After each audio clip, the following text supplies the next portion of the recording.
Thank you very much. Let's leave all the applause for after the session, and let's see if we are successful. So, faster secure AI context for faster secure context for AI. Why do we need that?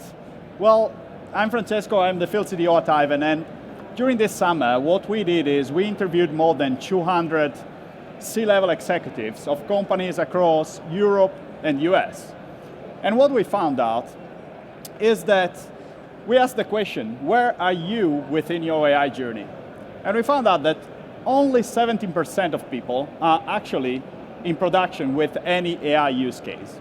So we started thinking about why they were in that kind of segment. And we found out that the top two concerns are about data security and privacy and data availability and quality. So despite the fact that we see a lot of innovation about and around AI, the problems are still foundational. The problems are still at the data level. And why is that? Well, because if we don't feed AI with enough data, what we will end up is the AI model hallucinating. And if you think about an AI model hallucinating on standard questions like who won the latest Champions League, it's not a big issue. But if you start thinking about hallucination in the context of a company, that becomes a huge, huge problem.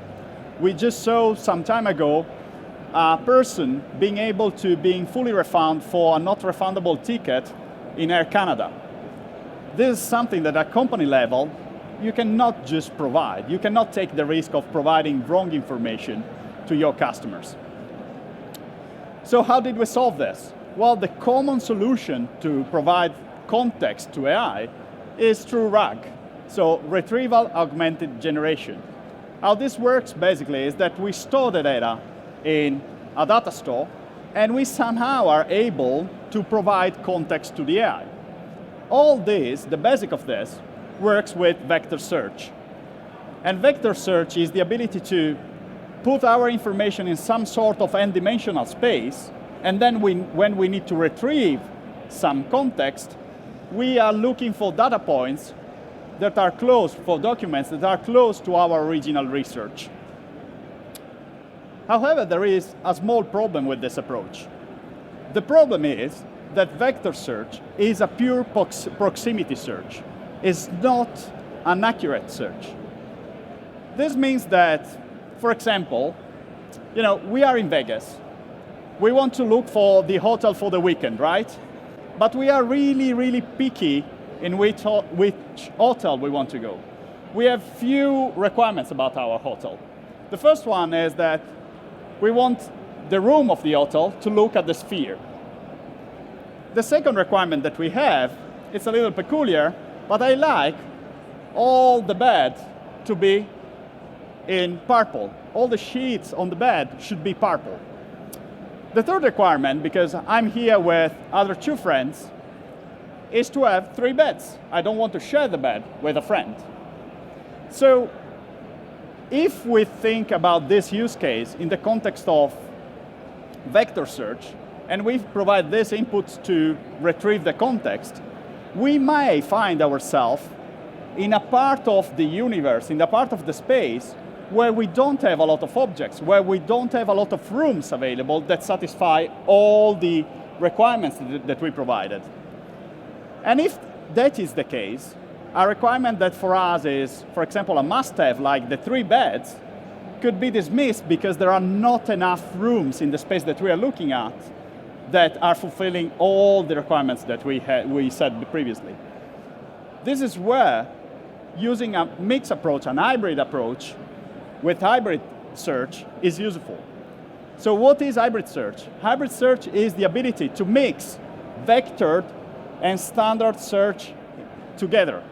It's about the ability to provide not only the proximity search that vector provides, but also include other filters into the logic. And if we think about the benefit of hybrid search, we can enhance the precision. Because if we are able to state, I want absolutely the 3 beds in my room, we can provide more accurate results.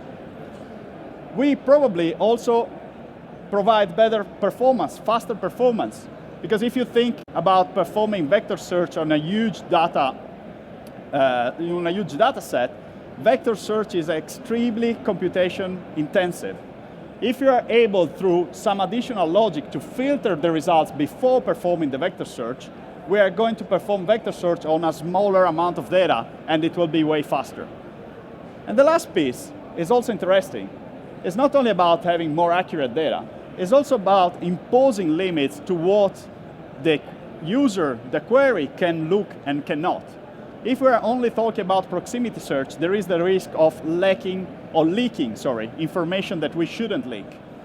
With hybrid search, we can impose several limits to what the research can retrieve. So how do we do hybrid search? There are three main techniques to perform hybrid search. The first one is called pre-filtering.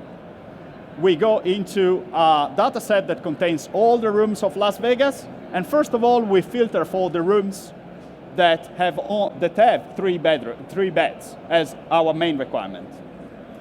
The second option that we have is post-filtering.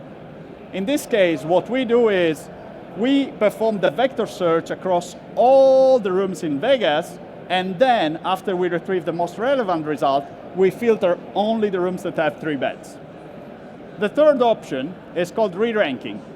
We process one type of query on pure vector search. We process another type of query with, for example, the limits on the 3 beds. And then we combine the results, the original vector search, the text search, and we take the results that are more or less in common between the two search, and we provide them at the top. So which is the best one? Any guesses? This one? Maybe. Each of them has pros and cons. Because if you think about pre-filtering, you have a huge cardinality reduction, so your query probably will perform better.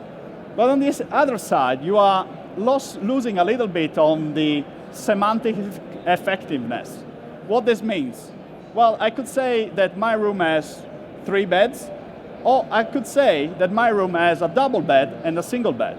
If I just look for 3 beds, I will probably not retrieve that room. With post-filtering, we have the opposite problem, that we have this way of semantically understand everything or variations of our demand, but then we may find ourselves coming out with not relevant information, because maybe the closest 10 results were all rooms that had all the other 2 requirements, but had only 2 beds. With the re-ranking, we should provide a better result set at the end, but always remember that we are running both a vector search and a standard search together. So this could be intense, could be slower compared to the other 2 solutions. So the next question, I told you why you should use hybrid vector search, how to use hybrid vector search, where should you use it? And there is nowadays a huge amount of dedicated vector databases. So is vector search and hybrid search only available there? Well, the reality, no. It's available in a lot of tools, including open source tools, including traditional databases like Postgres. Postgres has amazing abilities to perform hybrid search.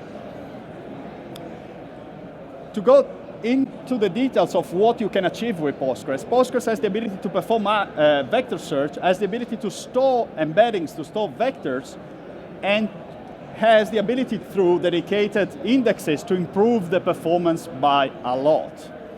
But it's not only about vector search. If we think about hybrid search, it's also about running traditional other type of searches alongside the vector search. And here is where Postgres shines, because you have the ability to run traditional search, traditional text search, and have indexes that will speed it up. And we have all the amazing abilities of running traditional standard search in Postgres as well.